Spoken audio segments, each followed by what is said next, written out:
fakie in a run unless you're confident, and he's confident. Foot jam nose pick to fakie off the bridge. And it looks like we're going to have another run for all of these guys. Yeah. We'll say if there's enough time on the clock for one more run, when the first guy comes around, they all get another shot. And that's perfect for this guy and for Kyle. Even though that time's going to run out, we're still going to finish out the rotation, and Brett Manasewicz needs to really get it done here. Brett looks like he lost a little bit of his speed. Comes right back, the flare tail whip. He's flipping upside down, turning 180 degrees, and letting his bike flare out, then straight into something like that. A nice front flip. And it's not going to be enough to get him into that next round, but you know, you also care what place you end up, period. So you might as well throw down. Exactly. He looked a little lost at the end of that run, but again, this is only his second year competing at the X Games. He just missed the podium by one spot last year. He's only 16 years old. Remember that name, Brett Manasewicz. You'll be hearing it a lot years ago. He's going to get better and better. He's got his own private skate park now called The Kitchen, which ironically isn't far from the bakery in Chicago. Brian, I think they provide pastries for the bakery. Yeah, that's hold on. Oh, yes! Flip. He did that at our local park. Big giant flip, 90 over the hip. A lot of draws were job. Let's take another look at this. Look how high he's boosting. Sitting back, a nice slow flip. A little low. Look at that. Gary just riding like Gary rides. With a feeble grind. Clean. Feeble grinds when your back peg is on the coping, your front wheel is up on the surface. Look at that high manual. Up on that carport. Hung up a little bit, but it didn't seem to affect him. He just maintains his speed no matter what. Him and Dennis, San Diego locals, let's just say that they know how to ride their bikes in San Diego. Look at that, downside side peg grind up on that plexiglass bridge. Casual downside grind, way above the cement.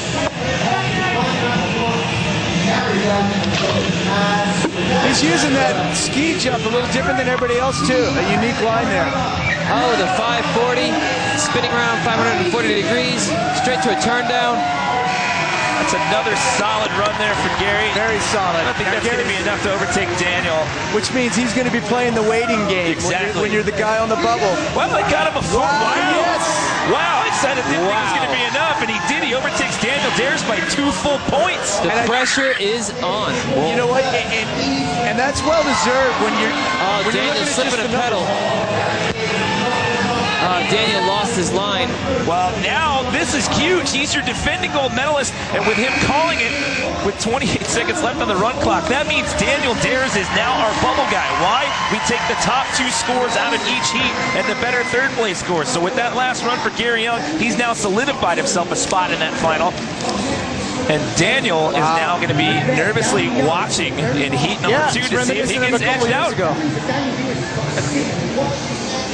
That happened a couple years ago, where Dares was just kind of left speechless. He didn't realize you can't follow these scores that fast when you're up on the deck worrying about your run. Daniel would have been wise to try to bump that score, even to a 75, could make the difference. Well, I'm going to touch on what you said earlier. I don't know if these guys are really paying too much attention to that leaderboard, but let's take a look at some action from this heat. Last year's gold medalist, Daniel Dares. Look at this. Cork got a 720, his own version, his own style. Right here, Cork 720, totally Daniel style. I love seeing him do that. Out of the pool bowl, the alley-oop double tail whip. That's very impressive because that lip is steep.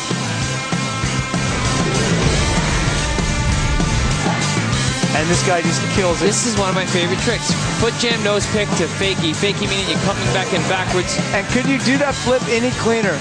And then, hey, maybe I'll do it up on that bridge while I'm at it. Yeah. Dennis Anderson showing people how to be carefree and tear it up at the same time. Coming in fakie on a big ramp like that, coming backwards with all that speed is so challenging. Wow, big pocket tail whip. Well, the big shocker right now is last year's defending gold medalist. He is sitting on the bubble spot.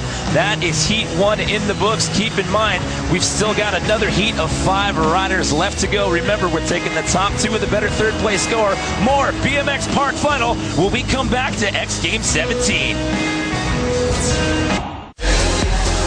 Welcome everyone to day 3 of 4 here, X Games 17. You're looking at a live aerial shot of downtown Los Angeles and LA Live. We are on what we call the event deck, and we are down to our last jam session here. It is the BMX Park Final. We have narrowed the field down to 5 riders out of our 2 heats, and these 5 riders are about to do battle in hopes of walking away with some X Games gold here this afternoon. Hello everyone, I'm Jimmy Coleman, sitting alongside Dennis McCoy and Kevin Robinson. We've got Chris Pastris out there getting some sideline reports for us, and the big story coming into this final, 2 actually. Dennis Anderson was our top qualifier coming out of elimination, and he pretty much picked up where he left off on Thursday. He's the top scorer guy here in the final, and last year's defending gold medalist Daniel Dares, he barely got in. He was our bubble score guy. He'll be joined by Chase Hawk, Gary Young, Scotty Kramer, and of course Dennis Anderson. But how about it with Daniel Dares getting in on that bubble spot?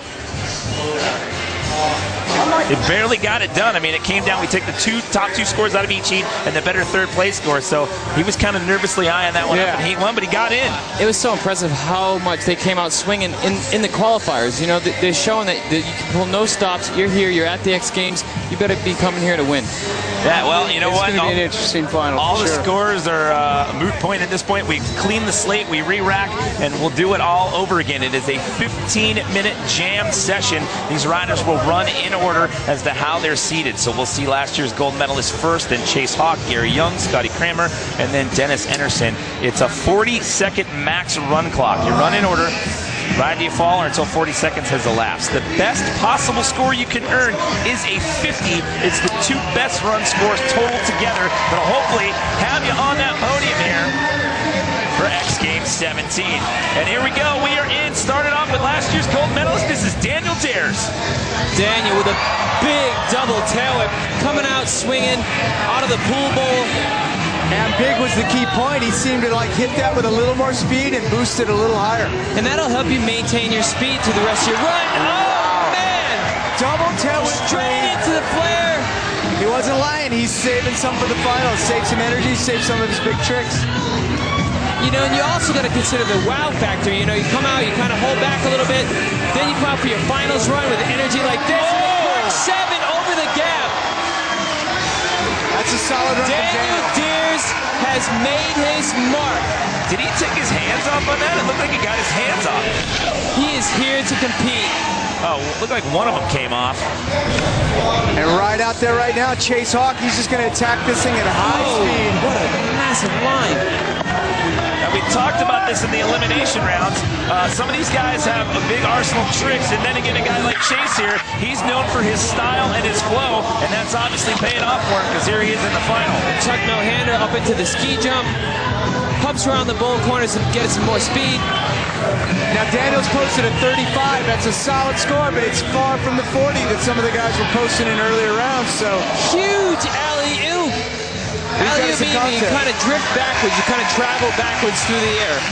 Well, we're about to see another one of these style and flow guys with Gary Young. Watch how fast this guy propels himself through these corners and these pockets. Nice bar transfer in. That's a cool line. That is a very cool line. A peg line right into the transfer off the carport. Manning on the same line, coming into a little bit of trouble there. The alley-oop backs up. The tail whip out of the tombstone. Gary's looking like he's lost a lot of his speed. Yeah, this isn't his best, but the downside peg line. Gary have to call it. Hey, it's a 4-run format. If you're going to fall, he was falling on a run that wasn't quite up to his standards to begin with, so. And he still has 3 runs left. He's got time. Gary has the energy to come back out and maintain the same energy level. Yeah, the key factor, it's your best 2 runs, and with 12 and a half to go on the clock, plenty of time left. And here you go with Scotty Kramer. Scotty, the double tail whip transfer up onto the carport. Wow, look at big transfer line. Look at the speed that he's maintaining. He's definitely up the ante with his intensity from what we saw out of Heat 1 from him. And that was a big trick. Backflip tail whip into the pump up. He landed basically basically flat with no transition, and look, he maintains his speed. He goes right back into his run. The impressive thing to me was what he did before the whip flip. He did a high-speed bar spin, bunny hopping into that bowl. That's fast, and it's a nice, I mean, it's a gnarly tight landing. To hit that as clean as he did and go right into this, look at that. That's a big line. He just slipped the pedals there, but he touched down, so he keeps the run going. And he got his energy back quick. He got his speed back really quick. And no fault of his, really. I mean, there's just nothing to land on there. This is Dennis Anderson. Manual, tuck no-hander in. Whip down that. That's the challenge with a course like this. When you can falter a little bit, you can land a little low, and if you can get right back into your line and get your speed going again, that's what it requires for a course like this, and to put together a winning run. And he's not even halfway through the run yet, but I feel like we're going to be seeing the leader. Oh, the tail around the pocket. Yeah. He's just, there it is. Looks like he's enjoying himself. Those are perfect. He's made every single one. Well, right into a tail whip. Looks like full pole, uses all his time right to the buzzer. He's going to be the leader there, and he's led from Gary Young showing the appreciation of a good run from Dennis. Well, the best possible run score you can get is a 50. He gets a 40, so he's picking up right where he left off from round one. I want to know how everybody thinks about this contest. Tweet us at Xgames or tweet me at KRobBMX. No-handed 3 down the ski jump. No foot can the late whip. Wow! That's one of the bigger tricks. Out of the pool bowl, a steep transition. Man, and a huge 720. He's halfway through. Daniel so far, his theory is working. Well, he had a little bit of a scare being on the bubble going into this, and he says, you know what, I'm not wasting any time this time around. He wants another gold medal. Look, out of the pool bowl, big alley-oop, double tail whip, out of that steep transition. That is such a challenge. That's going to be a big score. He's got a first run score of a 35, and he gets a 40. So that's a big run there for Daniel Dares as we bring back in Chase Hawk. Daniel Dares is back. Well, if this keeps up, there's going to be an all-out battle between him and Dennis Anderson. Chase nailing that man to line, high speed. See me pulling right into the high speed ice pick grind. So just your back peg is on the coping. They showed a lot of control.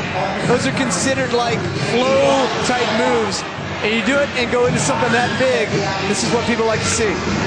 But he did quit really early and didn't have enough tricks. So, you know, the speed they have to maintain, the energy level they have to have, all while doing these tricks. You know, it's like running a 100-yard dash through an obstacle course. Yeah! That's a shame. That's a shame for him to mess it up.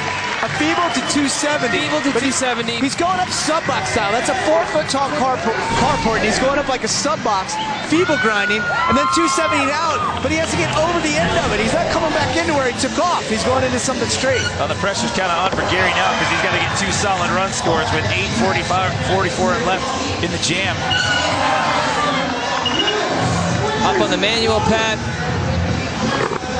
Watch this. Bar spin in. That's very impressive. Right into backflip, tail whip landing smooth. Maintain his speed that time. That landing is tiny. Landing smooth on a wooden, like about a 2-foot transition. 12 seconds to go. Again, I hate to keep saying if he can maintain, but we're seeing a lot of guys just run out of energy, run out of lines. Yeah, guys are getting out with about 8, 9, 10 seconds left. Big front flip. Big front flip, holding on. Right out of the buzzer. Used all his time. Coming out with a banger right in the end. I always think that's super important. Yeah, that was a big run right into a big score. Guarantee. This run's going to be big for Dennis Anderson. He's got a first run score of a 40. Remember, it's your 2 best run scores total together. So what does Dennis have for round 2? More of the same. High speed, flowing, big tricks, and not afraid to work in a little of everything. Big bar spin to X up. You don't see people going that high. Not going that. That's what I love seeing that. I love seeing people utilize the big ramps. Flip whip. That's ridiculous. Over that chunk. That is amazing. That's ridiculous. And look at that. That's what I'm talking about. Tech lip tricks in the run, still finds a way to keep the speed and get going again. This is what BMX is about. And he did that right now. And he did that out of a flip whip. Out of a flip whip. you're watching at home, the 2 clocks in the upper right-hand corner of your screen. The one in white, that's how much time we have left in the jam session. The one in yellow, that is the run clock. And there you go, 41. 41, and Dares is going to pass on his run. Does he have a mechanical difficulty? Is he winded? I have no idea. This is not the time to be passing on your run. If there's nothing wrong with his bike, this is where it gets weird, because now Chase is going earlier than he would have gone. The next guy's going earlier than way. Somebody else might decide they want to pass. In a jam format like this, when somebody gets pulled out of the mix,